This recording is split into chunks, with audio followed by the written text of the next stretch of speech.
Today's episode of DawgNation Daily is brought to you by Kroger, fresh for everyone. Presented by DawgNation.com. This is DawgNation Daily, the daily podcast for Georgia Bulldogs fans. Here's your host, Brandon Adams. Good morning, DawgNation, and welcome to another special episode of DawgNation Daily. I'm Kaylee Mansell, and as you can see, we have Jeff Sentell here in studio. We're going to talk lots of recruiting, but first we have to start with the breaking news that we recently found out this morning. Here's what we know. Rara Thomas was booked last night at 3:20 a.m. A variety of charges. No bail has been set. Not the news that we certainly wanted to start off this morning with. Yeah, this is a kind of a disappointing thing, obviously. I know it's criminal matter, there are charges, there are allegations, there's a criminal justice system that's kind of got to go through here, but just from purely a football sense, and I don't mean to trivialize this, but making it just about football, but not only is this a tough kind of PR hit for Georgia, but you look at the roster and you go, well, Rara Thomas was kind of expected to contribute mightily this year. It's just a sad situation. It even makes me think, yeah, in this spot I'm supposed to say things like, well, Georgia's deep at receiver. And maybe it means a guy like London Humphreys and Colby Young move up because Georgia can handle this. But I don't want to say that because you're talking about something very serious. You're talking about lives of children being affected. And with Rara, and this is now the second time he's been kind of brought up on these charges. He had the charges a year ago and those were dismissed. So very somber way to start off things here on, I guess, Before the Hedges, Before Dark tonight. Yeah, certainly. We wish he could give you more details. Connor Riley already has an article up on the DawgNation.com website. So to hear what we know, make sure to go check out his article. But the reason that we brought Jeff in studio today is because we're going to talk all things recruiting. So what do you say we get it started? This is the remix, Before the Hedges.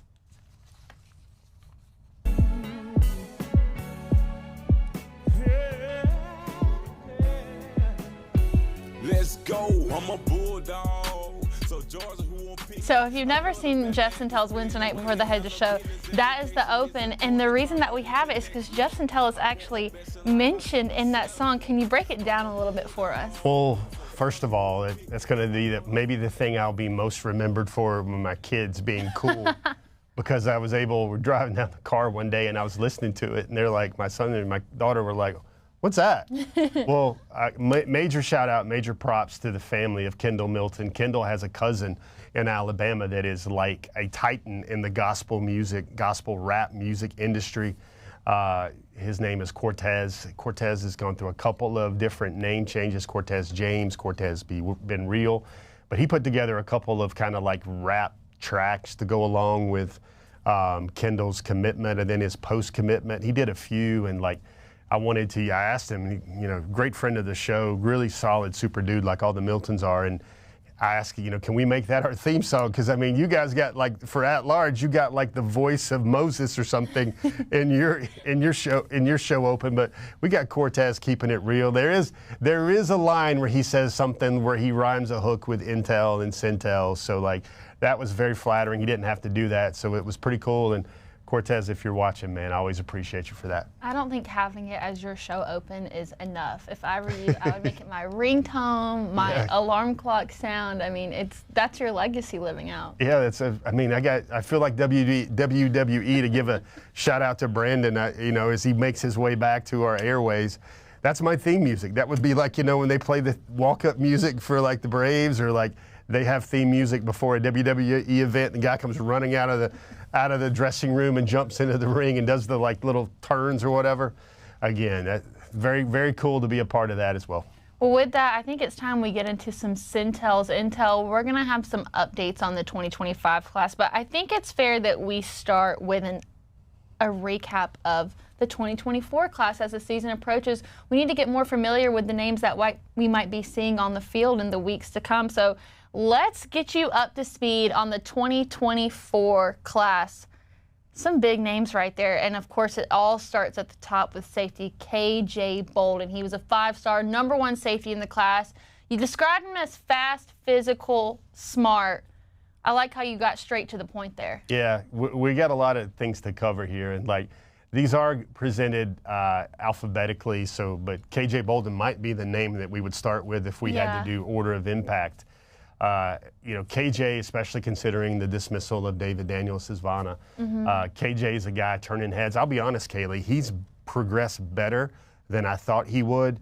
And I think when Kirby made that Malachi Starks comparison, it made a lot of sense to me because Malachi is talented, Champ Bailey, athletically talented as Malachi is. He didn't really get all those high school reps in big boy 7A football like KJ Bolden did at safety and sometimes at corner. So they're kind of similar athletes, but KJ had all those really good game reps at safety to bank on, where Malachi, as fantastic he was for Jefferson, he wasn't a full-time safety. He was a single wing quarterback. So you see a lot with KJ there. He's just really, the biggest thing for me, I knew he would be fast. I knew he would be intelligent. I knew he would apply himself, but the ability to hold up and be physical and put on some weight, I didn't know if he had that in his bag yet in terms of, that Shaquille O'Neal gif where he goes, "I'm sorry, KJ, I wasn't familiar with your game." Well, I was very familiar with your game. I wasn't familiar with your physicality. And I think that's got Kirby Smart really happy heading into the season. Yeah, and KJ Bolden is no stranger to DawgNation. One of the best flips that I think that UGA has managed to make in a long time. And you bring up the size of him now because we got pictures of him during spring camp. It did not look like the same person, so it looks like he's adapting really quickly to buy into the Dawgs. I mean, that's a big shout out to Sinclair and the suit of armor they've given KJ, because I saw him in January at the All-American Bowl out in Texas, and he, to me, looked like 180, 182, and it looks like he's put on 10 pounds, but 10 pounds in the right spots. I call it a suit of armor because you're going to need that to strap up if you're going to try to tackle SEC receivers and SEC running backs. Yeah, so if we bring the slide back up, I believe the next thing that we had on that list was running back Nate Frazier. Now, Nate Frazier came in later. He was a summer enrollee, 4-star running back, number 2 running back in the class. You said mindset, work ethic, speed. How confident are you that he's been able to learn the plays and learn faster than everyone else, considering he didn't come in until so late? Good points. Normally, this stuff is about, like, we hear this all the time on Hedges, Kaylee. This is talking to you, DawgNation Daily fan, reader, viewer. Those folks that, I get it, you're not into recruiting. You're not going to plug in and dial in until the season starts or they're on the team and they're Bulldogs and they have a chance of contributing. So this segment is for you. And with Nate Frazier, the thing I got to say here is the guy just gets it. He plays a position, running back, where it's an easier transition. You're not in a grown man trenches. We've seen historically a guy like a DeAndre Swift. I'm going to bring that name up. I'm going to paint that parallel. Keep the receipts with me, DawgNation, because I think Nate Frazier can give you some of those 2017-ish DeAndre Swift contributions to the team. I'm not expecting him to be the lead back or the number 2 back, but I think he could be the number 3 back, especially in some areas where they need a third down playmaker. 10.55 speed. Kaylee, he played for the mythical national champions at Modern Day, so he's used to big boy football. But the thing about Nate Frazier that elevated him to this list for me is just the mindset. Like, Georgia put out something recently, something on social media about the great players that have worn the number 3. And Nate's going to be wearing number 3 this fall. It's Todd Gurley, it's DJ Shockley, it's Roquan Smith. And on his social media, Nate was like, man, that's a lot to live up to. Locked in, going to make it, going to make people proud. And Nate is very aware of what he could be asked of him already. That's why Georgia gave him that number 3. He's fast. He's very physical. I remember chatting with him. He had a clock on his phone counting down the days until he could report to Georgia in May out of California. This is a very impressive freshman that I think will turn some heads this year. Next on our list for names to know, Big Jaw. Yeah, this is kind of interesting. I just finally went with my gut because there's 4 names I feel good about. To be honest, there's some names I think that are going to need some time on the vine to get better and get bigger, but Daniel Calhoun was a guy, I think, an offensive lineman that he's really strong, really good, has reshaped his body. But this right here, folks, is an enigma. He's really right about 7 feet. He's about 330, 340 pounds. Look at those feet. Pay attention to those feet. Guys, these are a basketball player's feet, D-League type feet for the NBA. That's the type of talent he could be on the basketball court. That man right there, Big Kevin, who's worked with many a future college player, tells me that right now, Big Jaw, Jazari Jackson, it has SEC level pass pro already. He thinks he could contribute late this year. He thinks he could start next year. And the only reason I'm putting a first-year player is because Big Jaw's actually 20 years old. He's been in kind of a prep school, boarding school area where he's a high-level, accomplished athlete. And we've just never seen 7 feet and 335 pounds before. So that one, you want to call him a dinosaur. That's what Kevin McCallum told me. That's what some of the players that have worked out with him, that have seen him, have told me.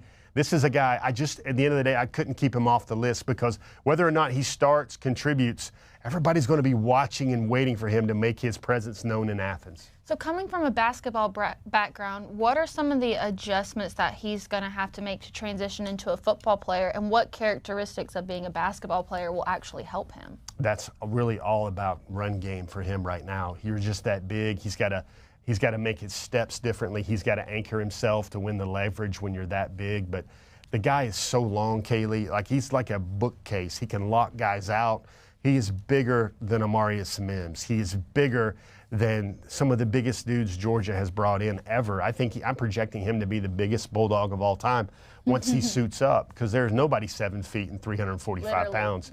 And the pass pro is going to be easy, because one of the things that people have told me is that you're not going to get around him, because if you're going to get around him, you might as well be going around 285 to get around him, because Ja brings that sort of dynamic element. Maybe you got to go to the club, maybe you got to get in through the inside move or whatever, but Stacey Searles will coach him up. And this was a very vetted prospect. Georgia worked him out. Georgia saw him, and Georgia immediately jumped on him. And he's a guy, because of the age, because of the size dynamic, he can contribute a lot quicker than other first-year freshmen. And the next name we have on our list is cornerback Ellis Robinson. In my mind, probably the most notable name in this class. And, I mean, look at the accolade you're giving him already. Most talented cornerback since Champ Bailey. I think the question that I have is, there's been a lot of questions about the secondary position, specifically corner, in this offseason. How immediately could we see Ellis play in that role and not just on special teams? I think you're going to get a good dose of him on special teams against Clemson. I think you're going to see a lot of him in Tennessee Tech week 2. The thing is, Georgia, everybody talks about the DB area that's a little sparse now back at safety, considering a couple of things, and that's why KJ's making a move. But there's Daniel Harris, there's Julio Humphrey, and there's Dalen Everett. Georgia has 3, I think, frontline SEC starters. Otherwise, I think Ellis would be starting as a freshman midway through the year. I don't say that lightly. I've seen every great cornerback that Georgia has signed, the Keely Ringos, the Eric Stokeses, the Tyson Campbells, who just got paid, by the way.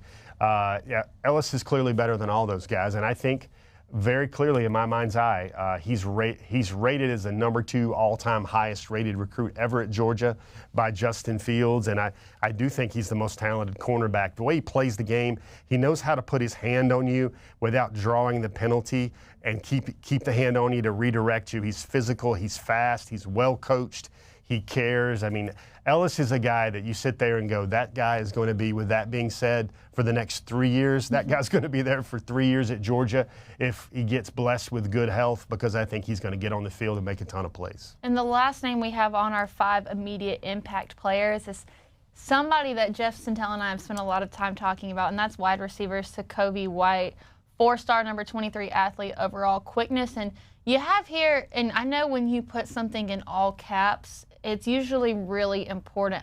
Football player. I want to shout football, because when I see all caps, that's what I think about. Yeah. What do you mean by that? It's probably the greatest compliment you can give a recruit or anybody. He just plays the game. There's a physicality that goes with that. Sakovi's the guy that he thought receiver was so boring in high school, because he could just get open on anybody, create space on anybody. He's doing that in Athens already. And Sakovi's a guy already drew a shout out from a very notable member of the Georgia team, but Sakovi's a guy that he was so bored, he's like, let me go play DB, because DB's a little bit harder. That's more of a challenge. And he's like 5'9", 5'10", 180 pounds, really quick. We saw what he did in the spring game. This young man wired the right way. I am not taking a lot of stock into that traffic violation earlier this year, because I know the young man Sakovi is. I know his family. I know his story intimately about everything he went through to get to Georgia, and I can't wait to share that with you guys one day. But I think Sakovi's wired right. There's a term I use when I talk to players now, and it's kind of like my version of football player. It is a Georgia guy, and that's a guy culture-wise, work-wise, Sokovie fits everything Kirby wants to bring into Athens from a sense of practicing every day, being physical, competitive, hungriness, and he's got an element. Like I think everybody was really intrigued by Malachi Muse last year and what he could add. This guy's a couple ticks higher than Malachi Muse, the walk-on. He's going to do some of those Ladd McConkey things for Georgia eventually, and those folks in Northwest Georgia ought to be pretty proud. Yeah, I was going to say the world should be scared when Kirby picks up a 3-star wide receiver from the northwest corner of the state. That's right. Now we've got another set of 5 names. We'll go quick on these right here. I believe it starts with Joseph Jonah Ajayi, the Nigerian Nightmare, who spent a lot of time this offseason shadowing Michael Williams. I mean, he's already with the best of the best. Big, athletic, determined. You can't get enough bodies on the defensive line here. Number 99. They gave him number 99 for a reason. That's a big stamp of approval there. Changed his body a lot from junior year to senior year. Want to is there. Work ethic is there. He's got a mama he wants to make so proud.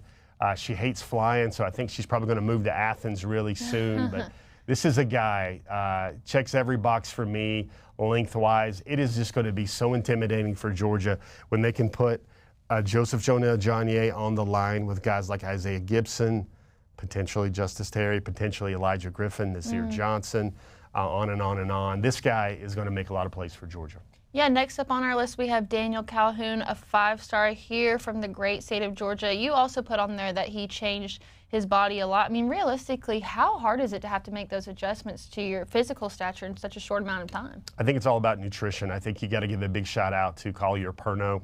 She's now married, got a new last name, but Collier is very helpful in terms of taking that high school kid and telling him, I've got to unpack your diet. It's wrong. You've got bad weight. And what Georgia did with Daniel, look at that right there. This is clearly the before picture for Daniel Calhoun, because he looks like he needs to be in muscle and fitness after what Sinclair and what Collier have done with him. Everybody's seen him. They think he's dropped about 40 pounds from that picture you saw right there. He's down to 330, 340, and he's one of those rare guys because he's physical and he has the mindset. When people say true freshmen shouldn't start at Georgia in the trenches, but I don't think Daniel Calhoun will start, but I think he's clearly working his way into a second-team guy. Out of Walton High, he was also at Centennial High, really well coached, and I think very big things are ahead for Daniel Calhoun. 2 older brothers played college football, so he knows what it's all about. All right, we'll move on to our next name on our list, which is Nasir Johnson. 4-star, number 16 defensive line overall, reported at 6'6", 335 pounds. My God, Jeff, he looks like he may have swallowed Ryan Puglisi. Yeah, and I mean, you know, Nasir is a guy that Georgia already was gleefully happy that they're getting 6'4" and 305, and a guy that can do back cartwheels and everything like that. Crazy. And what did he do as a present for Georgia and Trey Scott? Oh, he just grows an 1.5 inches, puts on 30 pounds, wins the state title in the discus in Georgia. Look at him right there. That is a huge dude. Now, this guy, give him about a year, maybe even half a year. By the time next year's G-Day rolls around, he is going to be knocking dudes back. He is going to, another thing I'm going to tell you guys, what Georgia's 2023 team missed so much on the defensive line, they might have 4 or 5 guys that could have played on that 2021 defensive line in the rotation in about a year or two. When you add Big Nasir out of Dublin, Georgia. I love it when you get Middle Georgia and South Georgia-ish guys in the mix here. Next on our list, we have none other than quarterback Ryan Puglisi, 4-star, number 10 quarterback overall in the class. Spent a lot of the offseason injured. We're hoping for a speedy recovery. What is it you like most about Puglisi? What does he bring to the table that's different? I think mentally it's that. We've documented, we've chronicled a lot about how Dylan Raiola coming in didn't bother him at all. No. Baseball player, that's another big box. Big arm is another big box. I remember the counselors and the instructors at the Elite 11 last year, and those are the things I go to those events for every year. And the things that I couldn't print yet, they just said, listen, man, I know everybody likes Dylan, and they should, but tell those folks in any way you can to watch out for Puglisi. Do not sleep on Puglisi. There are traits of Stetson Bennett, which made him so great, that I see in Ryan. Ryan's just a lot more talented. He's already been doing some fishing around North Georgia and around the state of Georgia, doing some golf and getting outdoors. And big arm. Like when he went to spring camp and when he was there during those Orange Bowl practices, the defensive guys were like, wow, who's this guy? He is a freak show a little bit with that arm. And I think give him about a year or two, get him on the Carson Beck plan. He's going to be something when he's ready to play. Speaking of Orange Bowl practices, our last player here went viral during the Orange Bowl practices because of the picture that was taken of the class, and he just towered over everyone, and that's tight end Jaden Riddell. Now, with Oscar Dell potentially out of the picture next year, I don't think that Riddell becomes an immediate impact player this year, but next year's the year for him. I think he just needs a year to learn and grow because he's only been playing football for a few years, especially tight end. But listen, the whispers you heard about the off-season testing and the winter testing about Jaden 6'4"-ish, 235-ish, 240-ish, and running 4.5s on the laser. Now, he doesn't have the Brock Bowers package. He doesn't. But he's got the Brock Bowers gear. That speed, that size, he's going to be bigger than Bowers. Hard-working family. His mother, Mama Riddell, dearly loves Georgia already, dearly loves her son Jaden, wants to see him succeed, feels like her son's in the best place there. Todd Hartley's going to get this guy coached up, and he's one of those guys I can see getting a first or second round draft pick down the road. So to kind of sum all of this up, when you look at the 2024 class as a whole, if you could tell DawgNation one thing about them, what would it be? I'm going to tell them, we kind of broke it up, the 5 that will thrill you now and then the 5 that will need to marinate on the vine a little bit or marinate before you put them on the grill.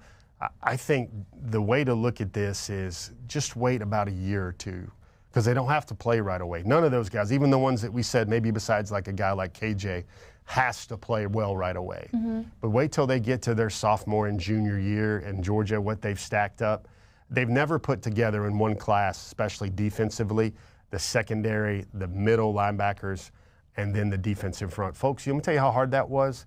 I left off 2 5-star linebackers that I feel are just right in the middle, and Chris Cole, number 2 linebacker in the country. I wasn't going to say anything. Justin Williams, number 1 linebacker in the country. The reason why is there's Raylan Wilson there, there's Jalen Walker, there's Shmuel Munden, there's C.J. Allen, of course. There's some dudes in front of them, but like those guys are going to be the next best thing as well. I just think they'll have to wait their turn as well, and they're not that far away. If Georgia had to play Raylan Wilson and C.J. Allen last year, and I feel like if those 2 guys had to play, they would give you C.J. Allen-ish and Raylan Wilson type stuff. That's just a nod to what Glenn Schumann has done at the linebacker room. He doesn't have to turn to 2 freshmen anymore. So coming up in just a minute, we've got a big NCAA news coming out this week. But first, we want to remind you that today's episode of Before the DawgNation Hedges, does that sound good? Is brought to you by Kroger. School is about to start back, and we know you guys need to get some school supplies. My mom, being a teacher, she does all of her school shopping for her kids at Kroger. And, of course, Jeff and Kaylee's Before the Hedges show on Wednesday nights is also sponsored by Kroger. So if you need to go pick up some school supplies or even thinking about what you need to pack your kids' lunchboxes with, you can make sure that you can get A+ savings on school supplies under $3 and up to 30% savings on back-to-school gear at Kroger. So you can either go visit your local Kroger or go to Kroger.com today to start saving. As we mentioned before, big news broke this week. I believe we have some tweets to show. The NCAA is moving the football scholarship cap from 85 to 105. I feel like there is a misconception about what this does for walk-ons. I'm hoping that you can give us a better explanation of what this means, and is it really a bad thing or really a good thing? I think this is kind of a shell game. I don't know if you're familiar with Let's Make a Deal or anything like that, door number 1 and door number 2. I'm more of a Price is Right person. Super Price is Right fan. Showcase, Showdown, Plinko, all that Shout out Drew Carey. OG Bob Barker. No. OG Bob Drew Barker. Carey's my guy. He's like the GOAT game show host. Sorry, Trebek fans out there, but it's like shell game. So behind door number 1, the NCAA is saying, hey, Kirby Smart, we're going to give you 20 more scholarships. Sound good? Woo, yeah. Oh, and behind door number 2, you got to take door number 2 too. You're probably going to lose your walk-ons. So instead of having 125 players on your roster that you can practice well, especially with these new extended seasons with the playoffs, you're going to see, I think you're going to see what I think develops here, because I don't know if they can afford to pay 20 more guys that can wait their turn to play. But I think the walk-ons are now just going to get compensated like those guys from Georgia, like the Dan Jacksons of the world. Those guys will quickly go on scholarship, maybe the extra punter, the kicker, the specialist. You'll have to put your holders, your long snappers. For years, Georgia has had 4-year starters at long snapper for field goals and long snapper for punters. Those guys never went on scholarship because it was tight. Now you've got to put that guy on scholarship now to get him on your roster. Otherwise, you won't have a kind of 4-year guy like that. So it's part of like reparations the NCAA has went through where they had to make a settlement. And one of the settlements was more scholarships, but also roster caps. So that by and large, the scholarships will be bigger. You'll see Georgia signing like 4 or 5 more prospects every year, or maybe pulling in more portal guys every year. But I just feel if you had 20 more elite players on Georgia's roster, you're going to have a lot more guys going, man, I got to get up out of here. I got to go play somewhere, especially at a lesser school that has more scholarships to give. I think there'll be more NIL money allocated to this to cover these 20 scholarships. But overall, you're going to see maybe those walk-on players go on scholarship, but you're going to have a roster with not as much depth. And those extra 10 or 15 bodies that Kirby Smart and the real championship contenders want to see, they'll have to do without that now. And I know that is a glaring concern. So how does NIL tie in to all of this? I just don't think you can pay these 20 players the premium rate that you're doing the other 85. And what does this mean? You have 7 running backs now in the room on scholarship, maybe for Georgia. That's the guys that would kind of be your special teams player in the past. Think about this. Cash Jones would be immediately on scholarship now when he was like, had to work his way up from like 6-team and 7-team at Georgia. A guy like Prather Hudson that's now on staff that was kind of a preferred walk-on will now kind of be the same way. I mean, it's really like NIL. I think the best players are still going to command the most NIL, but I can't see a world where you have, with these new scholarships, an additional like 2 receivers drawing major NIL, because I think the way the rosters are sized now, guys are on the outside looking in on playing time. I think what I feel like it is the walk-on type player will now be a scholarship player at the University of Georgia. So for those online that are saying they're upset that we're not going to have those moments like Rodrigo Blankenship finding out that he's now on scholarship, what would you say?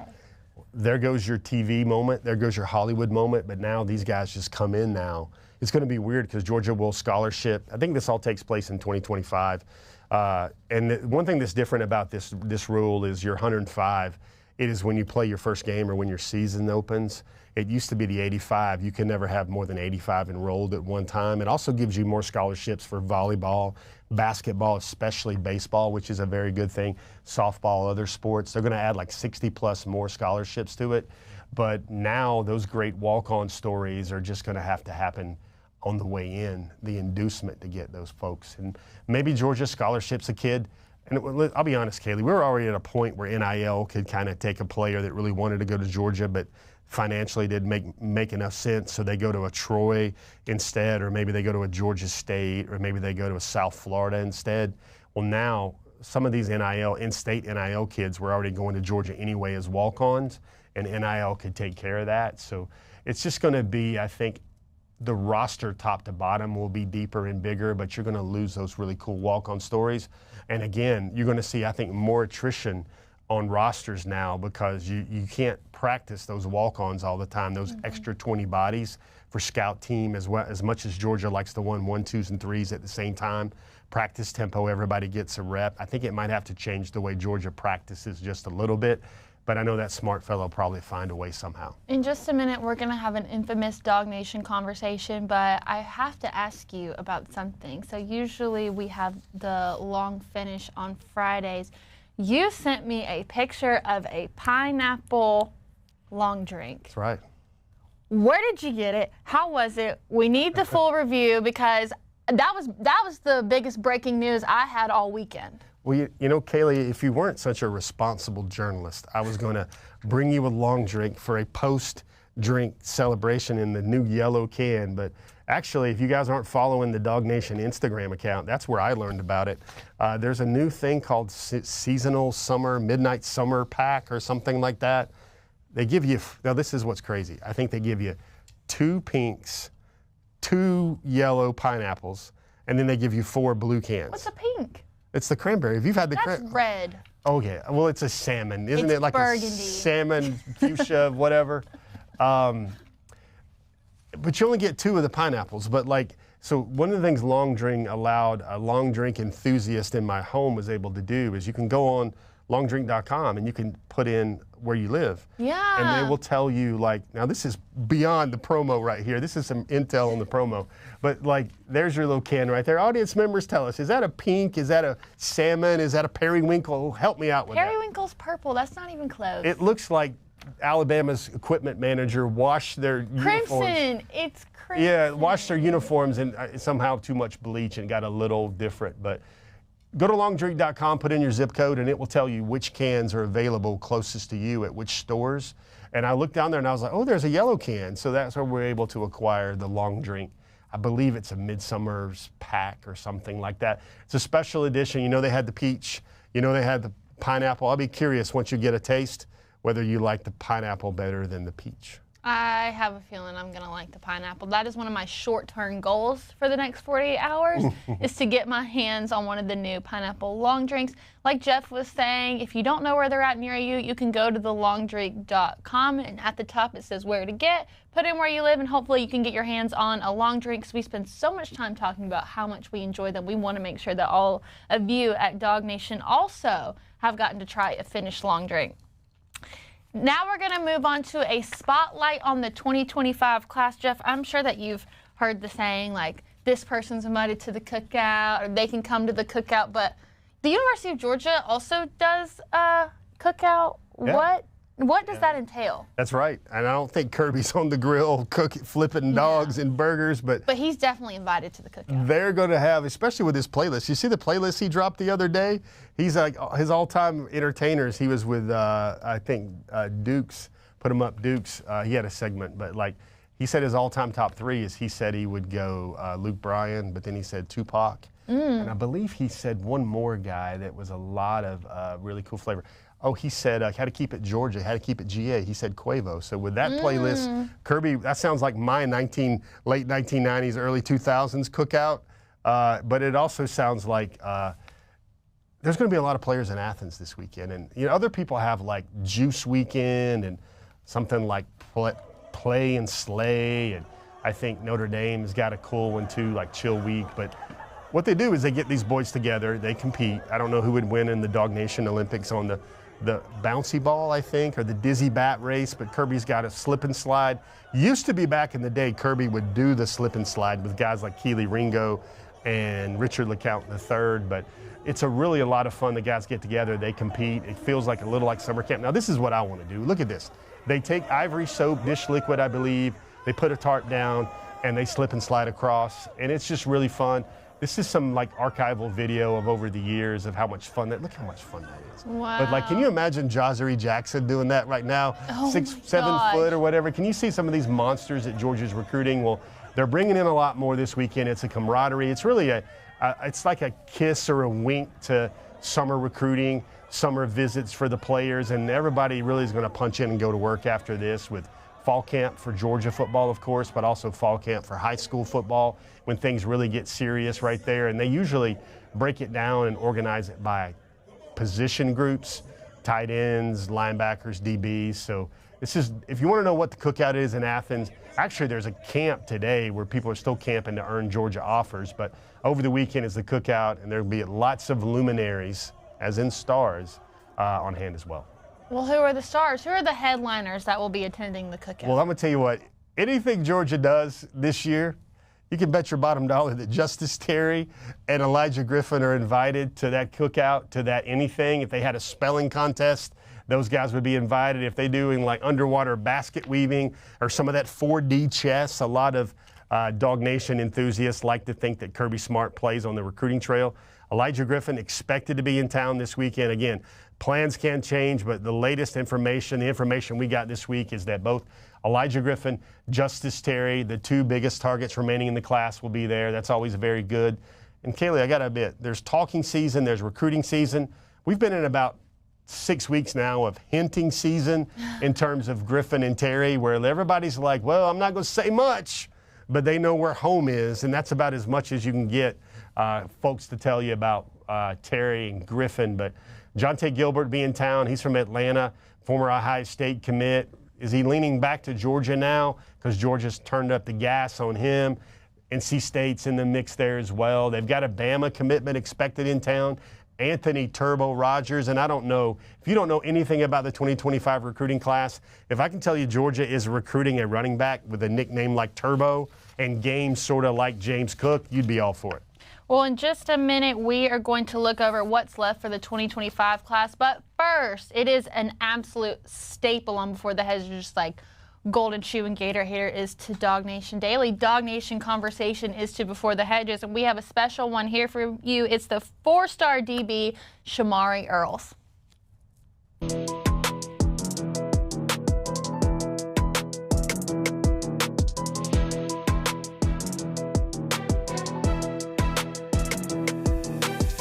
What are you looking forward to about this weekend? Have you been told anything about the cookout?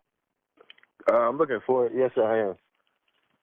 I'm also looking forward to, getting bonding more with the commits and course with the coaches, and just being around the school in general. I love being around the school and the coaches. That's why I picked the program, of course. Shamari, for you, does Georgia look at you and think, because of your size and your athletic ability, that maybe you could be a nickel, you could be a safety, or do they just think corner with you? What's the plan? So most definitely. So talking with Coach T. Robin, he can see me playing anything, but right now I'll most impact at corner. But we're talking with Coach T. Robin. I already know most of the plays on defense, so I'm taking it very seriously, trying to get play time. But Coach T. Robin saying, because he compares to J.C. Horn when he had him at South Carolina, one of my most favorite players. He said J.C. didn't start at corner, but he started at nickel first. So whatever takes me on the field, the plan is corner. But if I get nickel reps, nickel safety, I can play anything. And in high school, I play anything. I work on everything, so I'm always ready. People, when I first got offers, people didn't really think I was a DB because a lot of my coaches, I've been putting out more, but I put a lot of workouts to them because on my highlights it's mostly offense because I can't really get no defensive highlights because no one throws my way. So I have to put a workout tape in. And that's when people realize I actually am a really good DB. I just don't really get that much no one's throw my way in the game. But people are always just like, oh, he's just big, he's just fast, he's not really a DB. Oh, you're not good enough. It was just people just talking. But I don't let haters get to me. But it's I want to take a chance on me. I trust the coaching staff, where I trust the program, and I'll also go in with my head down, ready to grind and work. Then there's no way I can't fail. So you got me interested in something you said in that thought right there. How many times did you get thrown at last year? Being honestly, I gotta think about that. I think total probably 6, 7, 8 times. 6. Only probably 6. The only game I let up a catch against was one game, and another game we played a 3-star receiver. I only let up 3 catches that game. I've really only been thrown to about 9 to 8 times. Wow. Because most times they just put me on the far side and then throw it on the other DB, or they just completely. They would also run away from me too. It was some games. It was so bad. So this year I'm playing safety, so I can expand more to both sides of the field and help in the run. When did it feel like Georgia, the coaching staff, really became interested in you? I was committed. We had a little showcase, a workout, and Coach T. Rob came to see me work out. And after that, he was amazed. That's when it basically all started. Like I said, a lot of people thought I was just big. Oh, he's just big, and that's it. When they see my track times and how I actually move in person, that's when Coach was amazed. At that point, he was on me ever since. What do you think you like best about Georgia? You already mentioned it. Or if you had to single out one reason why you're excited to be a Dawg, what would that be? Definitely competition. Definitely. I'll wake up. I'll be every dream about I'm not really about to be the best, and it's even if I get embarrassed and knocked in my butt, it's it happens to everybody. I'm gonna be a freshman early enrolling, it just happens to everybody. But it's I'm gonna be blessed to be there. Take the opportunity, and just work and get better. You only took one OV, huh? Yeah, I only went on one OV. Are you done? Are you going to see any more schools? Or are you done? I was gonna take South Carolina in the fall or Michigan in the fall, but I'm gonna just shut it down. What is it about Georgia that makes guys want to shut it down? That's happened a lot. Being honest, a lot of schools, when I was committed to South Carolina, a lot of schools were still hitting me up. When I committed to Georgia, they stopped hitting me up. They just knew not to mess with Georgia. I was laughing at it the other day, but I kind of was like decommitting and like looking at other schools. I was taking every single option, like I was still considering Tennessee again and all that. I just went through all my options one last time to be sure this is what I wanted. And this is the right choice. Because I don't want to be flipping, decommitting, and doing all this, Shamari, what's the best play on your tape, man? Can you tell me about it? The first one. It was a play I caught, like a slant. I broke like 4 tackles, and I threw a kid over my back. And then reverse field and cut back and scored. How long was that? You said what? How far was that? How many yards was that? It was like 60-something, I think. Shamari, what's the one thing fans need to know? What are they getting in you for the next 3 or 4 years in Athens? Very hard-working player, athletic freak, and a guy who's always just definitely gonna work. I don't duck down no competition, How else I play? Y'all just. I'm bringing back DBU. I want to say that. Yeah, sure. That's a lot of information there, Jeff, but if there's one thing they really need to know that maybe you didn't get the chance to talk about, what would it be? So, all right, DawgNation, this is a listen in close here. Get this, lean in close, get this. Shamari told me that there was a point, and he's a super athlete, like 10.7, he ran it as a sophomore, 6'2", 208, number 85 player in the country. But he had some doubt. He's had some doubt. Am I good enough to play with the big boys? Will I embarrass myself? And he told me basically he chose South Carolina because he thought that was a safe school. That was a school where, maybe, what he needed to learn, what he needed to get better at, they would help him with that, help him along. And Georgia finally saw him, and T-Rob saw him in a workout showcase, I believe, up in Virginia during the evaluation period. He comes up to him and he says, "You are good enough to play at Georgia. I want you. You should play for us." And that was like a huge wake-up call where he was like, "Oh, really?" And from that point, Georgia prioritized him. It was really just Georgia and Michigan. But it's kind of funny how Georgia stamped him and said, "You can play for us. You can play with us. We need you." And that gave him the confidence to kind of step outside of his comfort zone. And he also told a pretty funny story. I hope you guys caught that in that interview. But he said when he was committed to South Carolina, everybody was calling him. They were like, "Hey man, come see us." They were trying to work that flip. But when he committed to Georgia, he's like crickets. They don't mess with Georgia. They don't think they can flip me away from Georgia now that I'm at Georgia. So those are 2 stories right there where you talk about Georgia kind of manufacturing their guys and Georgia picking out dogs before they arrive. And Shamari Earls, folks, this is the number 85 player in the country thinking, am I good enough? Maybe. And then Georgia says, "Yeah, come on down," to use a game show reference. "Come on down, Shamari Earls." And from that moment, he was like, "Yeah, Georgia wants me.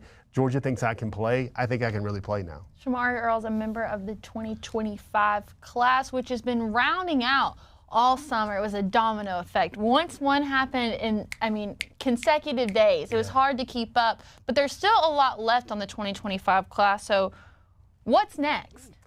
So you're going to get this cookout, and it's going to go well. And you're going to see Georgia. Well, first of all, there's an August 2nd decision with Juan Gaston Jr., Westlake High School. But look at our top targets right here. That's Turbo Rogers. He's a Bama commit from Montgomery. He's in town this weekend. Nick Brooks, these 3 guys are really important here. Georgia hopes to take 2 of these guys, or hopes that 2 of these guys will say yes through NIL, depth chart, negative recruiting, or whatever. Nick Brooks, huge dude, 6'7", 6'8", 350. It's typical Georgia fodder right now when that guy's like, "Oh, ho-hum, Georgia's recruiting another 6'8" offensive lineman." Demola Ajundahan. We're going to have to really do some lessons on that. You amaze me. It's really hard to do. And some people fake it till they make it, but Demola out of Duluth, very hard. That name will be, the better he plays in the college football, even if it's at Georgia, we're going to have an in-service training for all the staff, Brandon, Connor, Mike, Kaylee, to make sure we get that name right. Probably me sometimes, because that's one of those that doesn't really readily come to mind. But Juan Gaston Jr., 2 of those 3 is who Georgia wants. Juan's not taking any visits. He won't be here. He won't be at a cookout or anywhere this weekend. And then there's 3 names after this. You can guess the 2 of the 3. Elijah Griffin, Justice Terry. Number 3 player in the country, Elijah Griffin. Number 7 player in the country, Justice Terry. They're both homegrown DLs, folks. I said this a couple weeks on Hedges about as clearly as I can say it. Georgia adds those 2 young men to the team, to the roster, give them about a year or 2 of groceries, nutrition, Sinclair, House of Pain, Trench Mob, Trey Scott, and then it will be over. That defense will be 2021 caliber with guys like that. You throw in Isaiah Gibson, Nasir Johnson, Jordan Thomas, Joseph Jonah Ajonye, and then also we got to mention David Sanders. I thought it was very interesting. I don't think David Sanders will choose Georgia. That's why he's number 3. But very interesting. He's visiting, Georgia's in his Final Four. He's visiting Tennessee and Nebraska this weekend. An old show friend, old DawgNation friend, Dylan Raiola, they've got this thing where he has invited Cornhusker Nation to meet him basically outside of the square, the new Tom Osborne facility, and they're going to welcome or just basically give him like a homecoming, show him how much he's wanted and needing, a public gathering just to say, hey, David, we need you, we want you.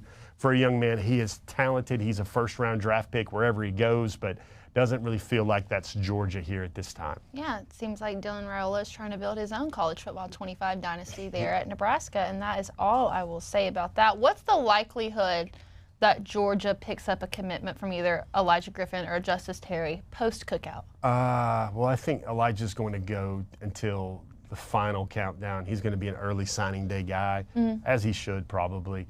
I don't know if Justice is going to take that long. I feel like Justice might have everything figured out a little earlier than that.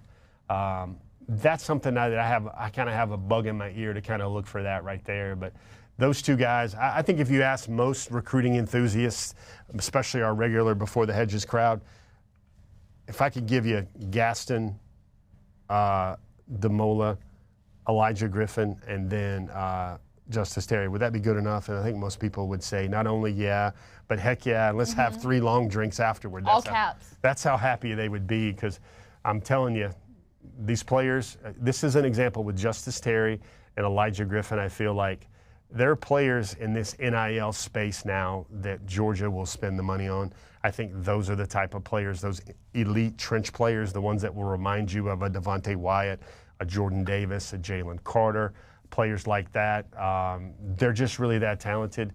And it's really crazy now. I know the numbers have started to come out. One of the things that we really wanted you guys to learn about is Ryan Day really has said it again, like the roster.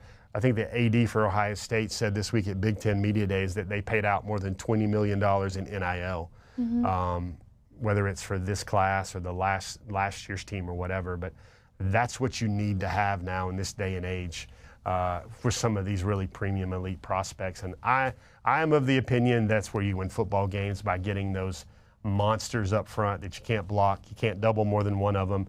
And that's really what Georgia's identity has been over the years. They're getting better and better and more electric on offense. But when you have 3 or 4 future first-round draft picks on your defensive line, that's Georgia football. A name that we didn't see on that list but is committing this weekend is Jontavius Weinman. Is UGA on commit watch? What are your thoughts? Well, it's a 2026 player. Okay. He's out of Jonesboro. I can't recall the last time Georgia has ever really seriously targeted a player from Jonesboro, but yeah, got to go all the way back to Scott Warner. Thanks to that control room intelligence there, intel from the control room there, always good. But this guy, look at him. There's a really cool story about how he missed the practice. He had to sit out, couldn't start on defense. He fumbled early in the game. Maybe he had another turnover, got tackled or whatever, and he's like, man, this is about as low as I get. Well, that was the Dutchtown game where he came up. You're going to love this, Kaylee. He has 2 pick sixes in the first half, catches a touchdown pass. I believe he throws another touchdown pass, and he has another interception after halftime. But Jontavius Weinman, they call him Mr. Everything out of Jonesboro. He's set to make his decision tomorrow, and I do feel Georgia has really recruited him extensively and enough to be very much in the picture here. All right, and with that, we will have some more coming up. But first, a reminder that Brandon Adams is coming back soon, but last week he was on a Royal Caribbean cruise, and not just any Royal Caribbean cruise. Ooh. He was on Utopia of the Seas, which coincidentally is also going to be the ship that DawgNation will take on next year for the DawgNation cruise. Jeff, you're getting your first glimpse here. What's the first thing that you notice? What's the first thing you're going to see? Well, that's a big ship. It's massive. And I've heard about this choo-choo train on it where it's like a dining car that goes around the ship. I'm looking there on Lido deck for Brandon in some slides, and also Brandon in his like Hawaiian shirt, his patented Hawaiian shirt that has G's on it. But you want to talk about a 5-star ship? This is one. If you looked at the back of that ship, you saw a dry slide. Kaylee, I don't know if you know what a dry slide is, but basically what it is they have water slides on these ships. Sometimes it feels like they take you right up to your room or to the bar or to the buffet. But the dry slide is actually a long twisting slide that goes down about maybe 10 floors and 10 flights, and it's basically you're on a mat. Whoa. You're in an enclosed space. It's got some light up pyrotechnics. It feels like on the way down. So even if you don't want to get wet and you want to have fun on a Royal Caribbean ship, you can do that. And we want to see you guys on the DawgNation cruise, but even if you can't be with us on the DawgNation cruise, you can still join Utopia of the Seas. Very convenient sailing. They're doing 3-night and 4-night sailings out of Port Canaveral, which is a location that's super close to us. So if you want to book your own Royal Caribbean cruise or you want to see Utopia of the Seas yourself, you can do that by contacting Jessica Slater at 770-718-9147 or jslater@dreamvacations.com. Again, that's jslater@dreamvacations.com. So no cruising around the SEC today, but still something similar. I think when we look at recruiting classes, we can see what Georgia's doing on paper, but we judge them by what their competitors are doing as well. So we're going to try to give a breakdown of what the competition is doing. Where does Georgia rank? The #1 team for quite some time now has been Ohio State. Currently 24 commits, 4 5-stars, 11 commits over the summer. And Kaylee, I'm going to show some cards here. This is probably my favorite segment of the show. I always like to try to put our fingers up, and maybe the fourth quarter, the fourth block needs to be the best, like we're in Sanford putting up the 4. But this is what I think I want you guys to pay attention to, because everybody knows Georgia will have a great recruiting class. But a lot of times as humans, we want to know, well, what's the other guy doing? What's the competition doing? And we've got 5 kind of, I call them a summer surge, and there are 5 teams here. #1, Ohio State, again, NIL fueled, 24 commitments. They got the #1 class, 4 5-stars. Ohio State has picked up 11 of those in just June and July. #1 class. So listen, folks, Georgia and Ohio State, they're going to be fighting for the next 5 years. It's just what it is. Alabama looks like, it feels like there's some, I'm going to tell you something without directly telling you something, but there's some Texas A&M flavor to this right now, 2022 flavor. I think the NIC discount is gone. They're paying full freight for a lot of their players with DeBoer. They got 14 commits over the summer, Kaylee, but they have the most 5-stars in the country. But they've got a lot, especially an offensive lineman or 2 that Georgia would like to have. I'm thinking specifically of Michael Carroll. But Alabama has really surged. It seems like people wondered how well DeBoer would do. But I feel like Alabama's collective efforts are going to be able to attract a lot of players combined with the Alabama brand. Wait and see how DeBoer wins in the South, though. I think, will his offense play? Will they win big games? What will the game management look like? You might see some bloom off the rose a little bit with Alabama in this class if they drop a couple of games, maybe 2 regular season games. LSU is somebody to think about here because they got 6 commitments in July, just July alone, including 2 5-stars. They got the #3 corner, the #1 quarterback, the #2 running back. So LSU, this is what the smart folks need to know what's happening here. LSU did not pay for guys in the portal, even though their defense really needed it. To me, my analysis of what's happening here is LSU is concentrating on high school players with their portal efforts, with their collective efforts instead of the portal. And they're putting together a class that looks pretty good on paper. They're the #4 team in the country right now. I don't know if Brian Kelly will ever really figure out the SEC, but what he's figured out is he's got a #1 quarterback, a #2 running back. I need to see a little bit more from the trenches there, but Kaylee, let's face it, because we're going to talk about this later in this segment. If you're not 3rd, 4th, or 5th in the SEC in recruiting, you're going to be in trouble because you're going to be looking at a lot of teams that are better than you. The next team on the list, these are a couple that kind of really stood out to me. Texas A&M. Now, this is Mike Elko, and this, friends, is not your Jimbo Fisher's recruiting efforts. What's happening here, they have no 5 stars. Texas A&M is 4th in the SEC. They're number 7 overall with just 15 commitments. But what they're doing is they're loading up on the line of scrimmage. Elko, you look at his roots, really good football coach, super football coach. Look what he did over at Duke. He's building something, I believe, that's going to be sustainable at Texas A&M. Again, 11 guys for the trenches out of their like 16 and 18 commitments right now. I like the way they're building. Remember the Texas A&M of the years past was all flash with give me a 5-star here, a 5-star there, and a 5-star there. Elko is getting his guys, trench guys and players like that. So I like what they're doing. And then the last name. Is this your dynasty team? Is this why you have Rutgers on this list? No, but this would be a good call. And also Syracuse. I wanted to dovetail 2 of these Northeastern teams, not just because it's a tip of the cat to my man B.J. Sweeney, but Rutgers has 29 commitments, and 23 of them are 3 stars. So, and this is July, Kaylee. They're number 19 in the country, and it just seems really odd to see a number 19 team in the country being Rutgers, ahead of a lot of schools in the SEC, mind you. But the thing about Rutgers that stands out, and also our old friend Fran Brown in Syracuse. Fran Brown, I believe, has 30 commitments right now at Syracuse, and they're all 3 stars. So what Fran's doing, he's getting his guys and building right now until he wins games to get the bigger guys. But so is the approach quantity over quality? With those schools, yes. They're trying to make sure those are roster overhauls, and they're trying to get all those players that are not quite good enough for the big leagues, like the Penn States up there, the Notre Dames, the Michigans, and everything else like that. And those schools, like who's not on that list? There's no Auburn on that list. There's no Texas on that list. There's no Oklahoma on that list.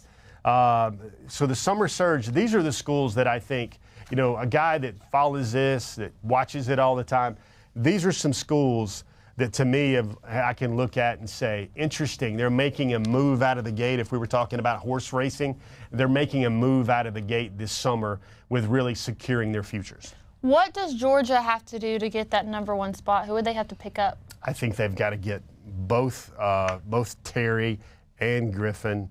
I think also, for me, Georgia feels like with the lack of the 5-star receiver here, you're going to have to probably need to see some re-ranks for a lot of their guys. You want to see some of the guys like Landon Roldan, for example, now a 3-star somehow because he's 6'1" and 200 and running low 4.4s, high 4.3s. You're going to have to see some of Georgia's guys they're taking get a bit of a boost. But you're also going to need to get a couple more 5-stars. I think Isaiah Gibson will get a boost to be a composite 5-star. That'll put Georgia's 5-star count up into the 5-6 range right there. That will be strong.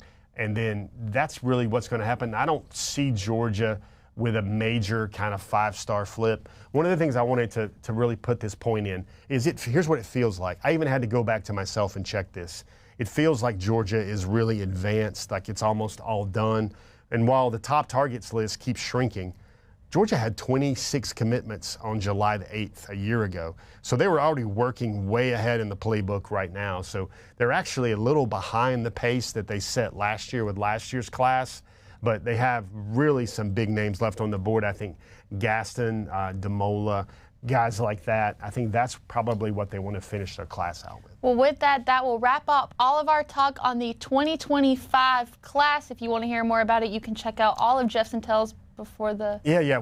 Just one thing. People are like, all right, Jeff, you know how, and we can do this quickly, but you know how good everybody else is doing. We cannot miss a chance in the spirit of Brandon Adams to throw some dirt on the Florida Gators. The Gators are one of the schools, I mean, bless their hearts, Kaylee.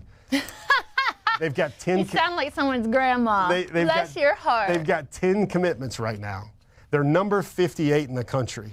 58? 58. They wish they had Syracuse and they wish they had Rutgers' number, but Florida has, they just got a 5-star, Kaylee, a 5-star wide receiver, and they jumped up some 20 spots to 58. You want to talk about a program with problems? This is the one. And this is the, whatever the way Kirby Smart has built Georgia and Napier and company, they're not doing it. Out of those 10 commitments, they have 0 offensive linemen, Kaylee.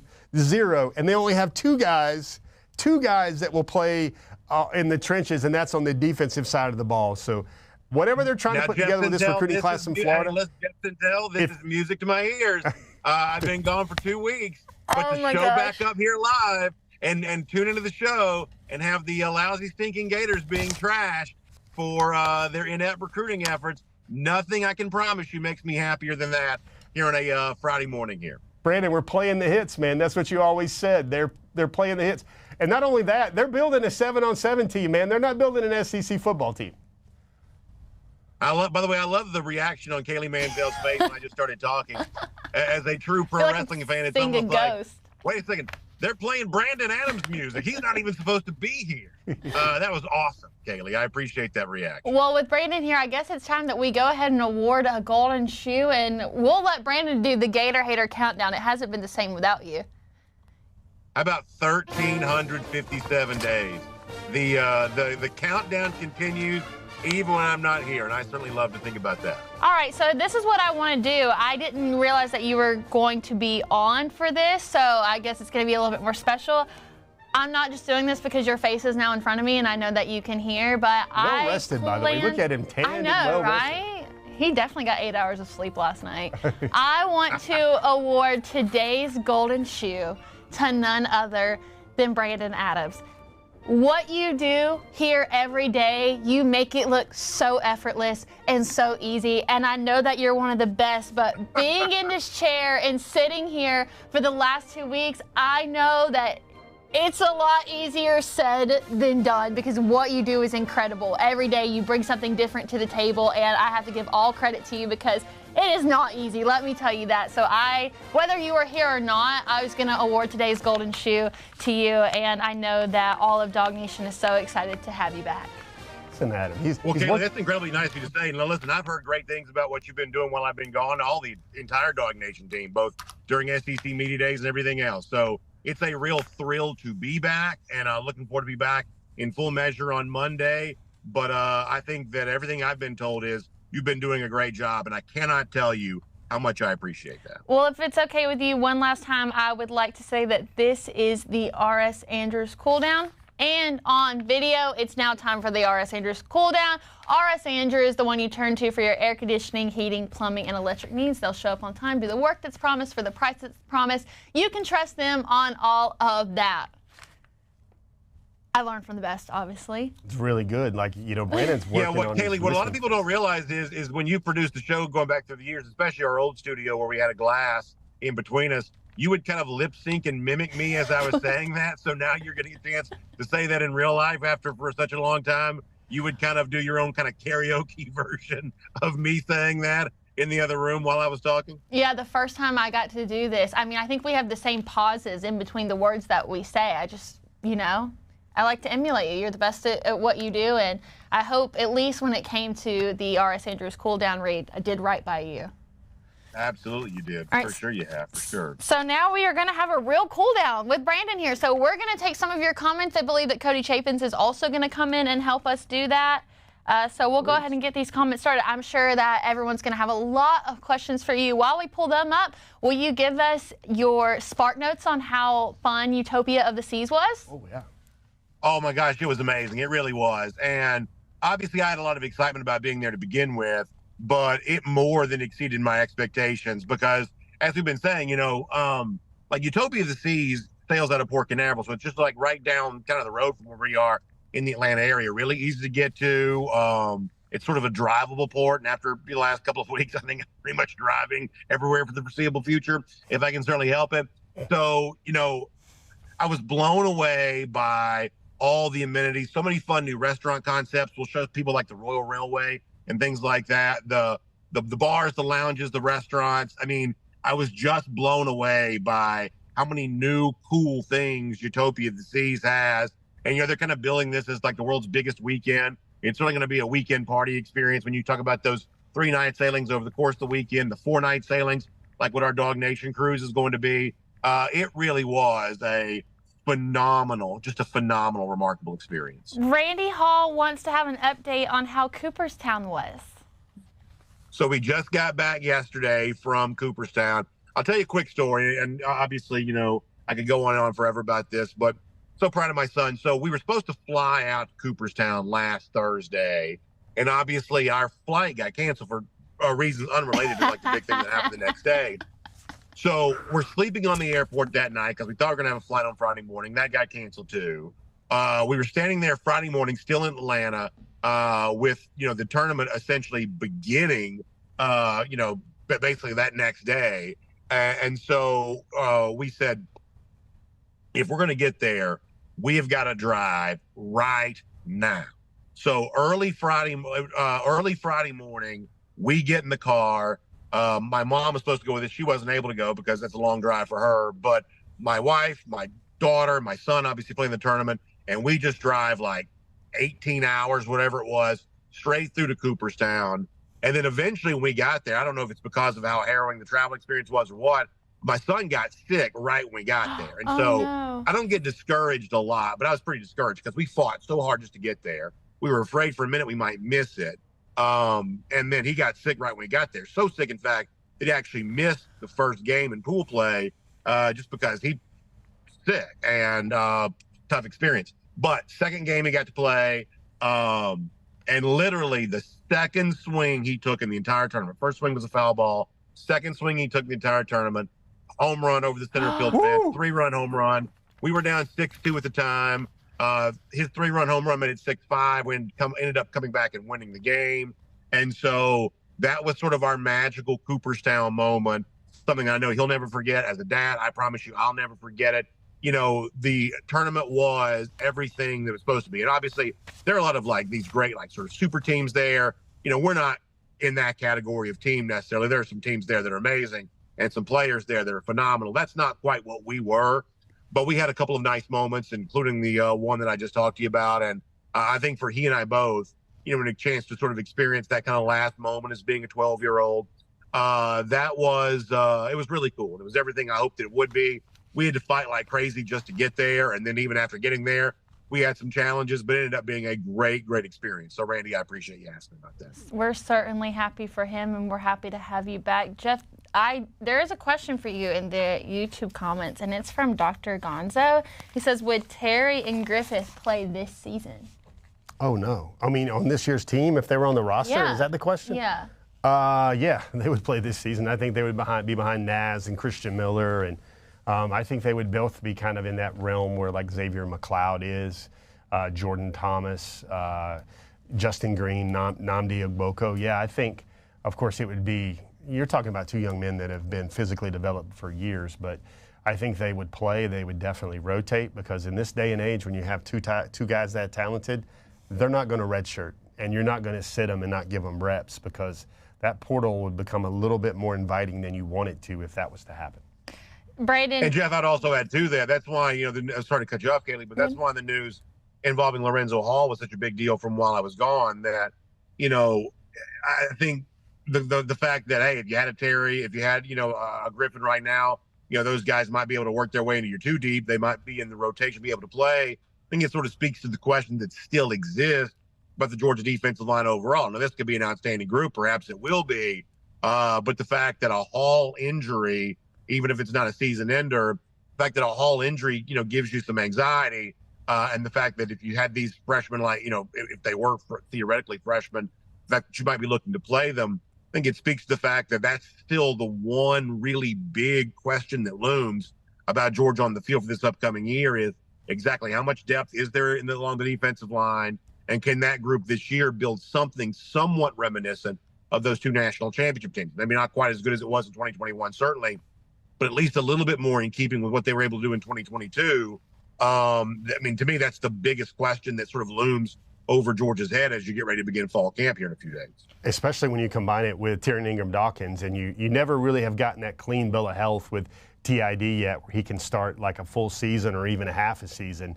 You wonder with TID about, are you going to get him right out of the gate? How many weeks is he going to have a full season? Brandon, I'm of the belief that if TID plays every game for Georgia this year, he is going to make enough plays and be effective enough where he could probably be a second-round pick after this season. That's how talented he could be. Yeah, I think there's a lot of that kind of like what you talk about, sort of subtle buzz about a guy we probably maybe never quite seen put it together as well as he possibly could. There's a lot of subtle buzz that would sort of lead you to believe, well, if he was healthy, this is maybe a more interesting player than some Georgia fans perhaps realize. Brandon, Johnny Prescott on Facebook says the Braves might be able to use your son to finish out the season. Do you think we could get him a contract? Well, I don't know about that, but I'll tell you this. That's also one of the most disappointing things to sort of take place while I'm gone, including the embarrassment against the Mets here. I guess it was yesterday. The Braves sort of total implosion, the injuries, which they can't really help, some of the sloppy play on the field. Every now and then, a lot of folks are kind of playing NCAA football right now. Every now and then you sort of have to just push the reset button and start fresh. The 2024 season is starting to feel like one of these deals where you may have to push that reset button here and hope to start fresh again in a new year, because this one's clearly not working out very well for Atlanta right now. Brandon, have you played NCAA yet? Has Charlie hit you up yet to play that? What's going on there? Oh, he's hit me up. We have not gotten it yet. I may have an announcement related to this at some point in the very near future. But as of yet, I have not been able to play the game. I've been too busy watching baseball for the last however long, so I've not played the game yet. But I certainly hope to very soon.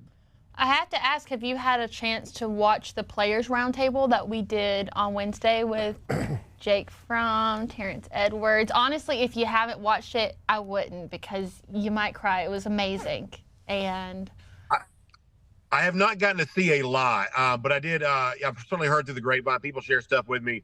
They talked about how good that was. And sure enough, Kaylee, they talked about how good of a job you've done throughout this entire time. So I've definitely gotten a lot of really strong feedback, including from the Players Roundtable, that turned out really, really well. So I'm thrilled about that, obviously. We try to put out good content all the time, and I don't like being away from work, but if I am away from work, and by the way, this is the first time, not just work, but this is the first time I've been gone from home this long in many, many years. It's weird to kind of be getting back now and trying to do that after really being gone for a very long time. But from a work standpoint, you want the wheels to keep turning. You want to keep putting out good Georgia content. And I'm so proud of the fact that that's exactly what DawgNation's been able to do with you and Cody and Jay Black and everybody who's worked so hard to help make that happen. I am really very grateful for that. Brandon has some show FOMO. If he watched that roundtable with what I was thinking. Jake and TE, man, he'd be like, man, that's a pretty good roundtable. The only thing that was missing was an actual roundtable. That's right. Yeah, that's exactly right. But yeah, it's also one of the reasons why we're very glad to have, relationships with people like Terrence and Jake and our buddy John Stinchcomb and other, former players who join us, on our shows. Their experience and I think the special appreciation they have for Georgia football, because they've had the chance to be a part of that. That's a really invaluable resource for us. And, obviously we've all kind of spent our time around the program too, and we develop our insight that I think comes from viewing this through the period of the history of our lifetimes. And yet there's a special appreciation you get if you've actually been on the inside of that. And so, from that standpoint, I'm thrilled to have them telling their stories. It's been forever since I've gotten the chance to talk to you. So much has happened since then. What were just some key takeaways from things that you may have seen last week from SEC Media Days? I guess it's the overall vibe, the feeling that, Kirby Smart doesn't really look like the young coach anymore. Not to say that he looks like he's aged, but, even in this kind of more expanded SEC and the interest of bringing in Texas and Oklahoma, I think that Kirby Smart takes on a little bit different feeling in SEC Media Days, where he's now done this a pretty good bit. And to me, he sort of has the look of the kind of I guess, stately veteran in a situation like this. And he certainly seems very focused on the task at hand. I think this is one of those things where if you're Kirby or the Georgia players, I think your goal is to sort of get in and get out without a whole lot of, fanfare one way or another. I had an Uber driver on a trip the other day. It was like, my goal is this to be the most forgettable ride you've ever had. I just sort of like that line. I think that Kirby's goal with SEC Media Days is for it to mostly be a fairly forgettable experience. I feel like that's kind of, what it was, at least the best that I could tell. And so from that standpoint, I sort of feel like it was mission accomplished. Kaylee, I guess I'd turn it back around on you. I know you've had plenty of time to talk about this, but having been there what was your key takeaway from having been there? So I did not get to solve the Kennedy assassination while I was there, but you did ask me to see if it was Texas and Oklahoma driven. That was the homework that you gave me before I left. It was very Texas driven. Maybe not so much Oklahoma. I feel like Oklahoma kind of got lost in the sauce, but got the chance to listen to a lot of other coaches speak, and a lot of the questions that were directed towards them were about mostly Texas or adaptations the teams were going to have to make. We talked about it last week, but like right when you walked into the room, it had this big banner. It said 16 strong. Like they wanted you to know that that's what they are now. It was still a great time. I really enjoyed talking about the Dogs. I'd say it was more Texas driven than Oklahoma driven, but I'm ready to let the playing speak for itself. Well, I think it's one of the reasons why that game for Georgia and Texas is such a big deal in October is because legitimately Texas does have a very large fan base, and it does have a lot of resources. It's close to a good number of metropolitan areas. If you tune on to ESPN, they're talking Lakers all the time. They're talking Cowboys all the time. And the reason why they do is because those organizations do have a lot of fans. I don't put Texas in the same category of Lakers and Cowboys, but my point is that some of the extra attention Texas generates, it's driven by very sort of market-oriented forces. There is a big appetite in that part of the world for Texas football. So all the more reason for Georgia to go out there and win that game in October. Texas has had a situation in the Big 12 for a long time where it wasn't just one of the 12. It was clearly something different than the others, even compared to Oklahoma, which on the field is a much better program. Oklahoma's won national championships. Oklahoma's had multiple trips to the college football playoff. Oklahoma on the field has been a much better program than Texas is. But Texas is a much bigger program than Oklahoma is. Texas had special treatment in the Big 12 that for the most part Oklahoma never really got. And so I think there's going to be an expectation on the part of Texas that they'll come to the SEC and perhaps get some of that here in this league. But the thing that's made the SEC for such a long time is that no one has gotten special treatment. Now, people will point to Alabama and say, what about them? Well, for the most part, this has always been a league that's treated all of its league members the same. One vote, every vote counts equally. Frankly, for a long time, every decision was unanimous because so much of this league was so united around certain ideals and principles. As you stretch farther west, you bring in new cultural aspects, and unanimity for this league will be a lot harder to come by in these days. And so, Texas is going to expect for its vote to count for more than just one vote, way that it did in the Big 12. But in this league, that's probably not going to happen, which is all the more reason why Georgia needs to go out and win a game like that in October to sort of introduce Texas to this league and say, your last easy day was yesterday. Because now in this league, you're going to be competing against programs that are just as resourced as you, frankly, more successful than you. And that message needs to be sent in October.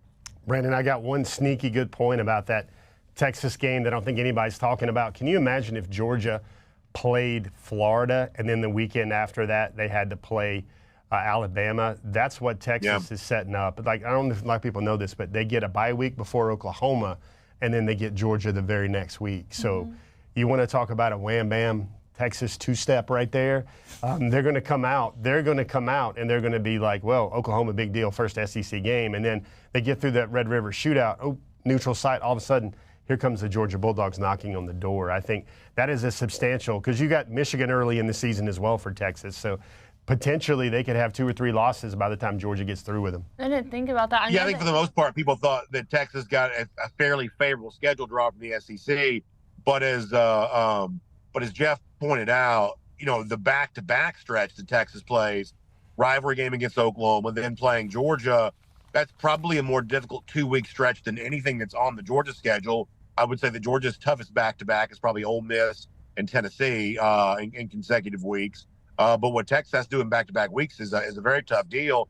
And I continue to believe that throughout most of this calendar year, including most of this summer, Oklahoma has probably been the one SEC team that has not generated enough conversation. I really believe that Jackson Arnold could be one of the real finds in the league this year. Quarterback could be much more famous by the end of the year than he is right now. And Brent Venables in year 3, I think he may be kind of figuring out some things that perhaps he wasn't, on the verge of figuring out in year 1. It just sort of feels like this could be an Oklahoma team that's at least slightly on the rise and probably somewhat close to that kind of sort of second tier of the SEC, which includes Texas A&M and LSU and probably Tennessee. I think that Oklahoma's probably in that group and probably fares, fairly comparably with anybody else in that group, maybe.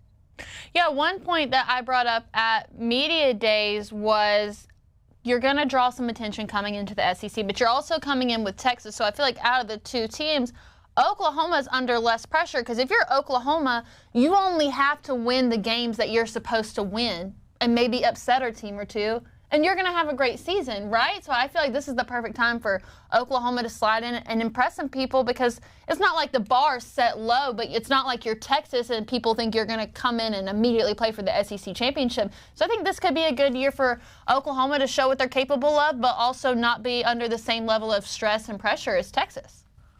Well, keep this in mind, and I thought that Texas was legitimately a very good team last year. That's kind of funny. We can talk about Texas being overrated as a program, but as a team, I thought with Steve Sarkisian last year, they took a major step forward.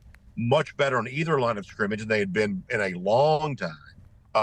Really kind of looked more like an SEC team last year, perhaps in preparation for joining the SEC. This was a good Texas team, but even even a good Texas team having an exceptional year based on their recent track record of performance, Oklahoma still beat them. And so, that's the sort of extra layer of subplot for that game in October prior to Georgia's trip to Austin the following week is the fact that Oklahoma actually has the bragging rights of saying, even in a college football playoff year for the Longhorns, the Sooners beat Texas last season. Hey, Brandon, does it shock you to know this? Oklahoma is actually recruiting better than Texas right now. Texas has no 5 stars. Oklahoma's a few rungs up the ladder higher than Texas. Feels like everybody's focused on Texas. You mentioned Jackson Arnold earlier. They might be the real power that Georgia's bringing in, and Texas might be a little bit of, I don't want to say hot garbage, but not measured up to the hype that's coming in there. I'm going to use a line that Kaylee would appreciate. What's the guy on TikTok with the wife, Kaylee, who says, I don't shop, I buy? Oh, you're talking about Pookie and Jet? Yeah. I don't shop, I buy? I would say from Texas' standpoint, from a recruiting standpoint, they don't shop, they buy. They may just be waiting. They may be just waiting to the last minute to go out and purchase whatever they want to at the last minute. They may not feel the need to do a little long-range recruiting. They may just be looking to go at the last minute right before closing time and grab a few things off the rack without worrying too much about the suggested retail price. I actually wrote this down as a question for Jeff from earlier in the show. We didn't get to it, but I want to get to it now. You were talking about Texas A&M's 2022 recruiting class. Will that go down as the most overrated signee class in history? I feel like it. You've got some players that are still there. They set the standard, Brandon. You remember when we talked about that? They had like 22 players in the top 200 or 23. They had like 15 in the top 100. They had like 8, 9, 10 5-stars. Obviously, you mix that with Jimbo Fisher, and that was not a good recipe for success in terms of bringing all that talent in. And Kelly, there's been stories about when I think the Texas A&M example kind of paved the way for the way NIL should be done, like contracts, much more greater stuff on paper, because there were a lot of players that went to Texas A&M expecting a lot bigger payout than they were promised. Overpromised, under-delivered. Well, keep this in mind. Yeah, keep this in mind, too, though, is that for as much as they've now lost off that class, LT Overton being Alabama, Walter Nolan being at Ole Miss, you can kind of roll through all the names there. Keep this in mind, that A&M's win total for most of this offseason has still been sitting at 8.5. That means 9-3 is within the margin of error pretty easily, and 9-3 makes you a playoff contender in a very real way. So, there is still talent left over in College Station. At least some remnants of that come from that class of 2022. So while the fanfare of it being the number 1 class and all the Jimbo Fisher sliced bread money and things like that are obviously, probably grossly overstated, the truth is like this is not a barren team from a talent standpoint that Mike Elko inherits. And, it's not impossible to think that Elko in his first year, a guy who really proved himself to be capable of winning games at Duke and probably a coaching upgrade over what Jimbo Fisher was providing Texas A&M. It's not impossible to think that A&M could be, from a win-loss standpoint this year, one of the better teams in the SEC. And obviously some of the talent they would have brought in 2022 would still be helping with that. So, the whole idea of Jimbo Fisher being given a national championship plaque with kind of a year TBD to be determined, that's obviously pretty silly. But there is talent in College Station. Some of that was most of that was brought in by Jimbo Fisher, and perhaps Mike Elko could still be the beneficiary of that for this upcoming season. Well, it's getting close to 11:30, so we are going to wrap up here shortly. BA, is there anything that you would like to say? This is your moment in the spotlight before we come to a close. Well, I just want to once again say thank you to you and Jeff, who's here today, and Connor and Mike and the entire crew there, Cody Chaffins, Jay Black, who've done so much hard work to make these shows hum so efficiently while I've been gone. And just please know this, back on Monday, completely normal, ready to be back, ready to be talking Georgia football again. I've missed it so much. It's been a wonderful couple of weeks for me, but I am so fired up about doing the job that I love in a season that's probably more interesting than any we've seen in the Kirby Smart era here. And that's obviously saying a lot, but there is some really fascinating stuff about to unfold for Georgia. I cannot wait to be back talking about it again on Monday right here on DawgNation Daily. So it's been a wonderful experience for me. It's been wonderful to know that the shows have been in good hands while I've been gone, but I am so excited about being back on Monday and really, really excited about the entire run through this 2024 season. Well, we're happy to have you back. Now go enjoy the rest of your time off and make sure to have a pineapple long drink for us, the newest flavor. That sounds great. That sounds great. Y'all enjoy your weekend. Jeff, you got anything for us? Yeah, I got a special announcement. I would just like to wish my wife, Erin, a very happy 21st anniversary. It's a lot of times where, I sometimes, I don't ever hear it, but I see a lot of my friends on social media, they write these glowing, flowery things to their significant others on birthdays, Mother's Day, special days, but I'm busy. But what I would like to do is and she's actually got both her kids actually in Athens right now on a college visit to check out that university in Athens. But I just want to say happy anniversary, Erin. You do a lot for our family, the glue that keeps us all together. Everybody knows that the story of a sports writer's wife is a lot of, well, I guess you're going to be busy on Friday night. I guess you're going to be busy on Saturday night. I just wanted to say, hey, in a way that shows how special you are, happy anniversary, baby. I love you, and thanks for putting up with all of us. Jeff, happy anniversary. Miss Erin, happy anniversary to you, too. One of the best to ever do it. Shout out to Miss Erin. Happy anniversary, guys. DawgNation, I want to shout out you guys. You have been with us through the last 2 weeks. I know it's been a big change, and we're just so thankful that you stuck it out with us. From Dallas to the DawgNation World Studio headquarters, I can't believe this is the last time I get to sign off with you guys, at least for now. Thank you all so much for joining us. From myself, Jeff Sentell, Brandon Adams, and everyone in the booth behind us, we wish you all a good weekend, and we'll see you right back here on Monday when Brandon Adams returns to DawgNation Daily.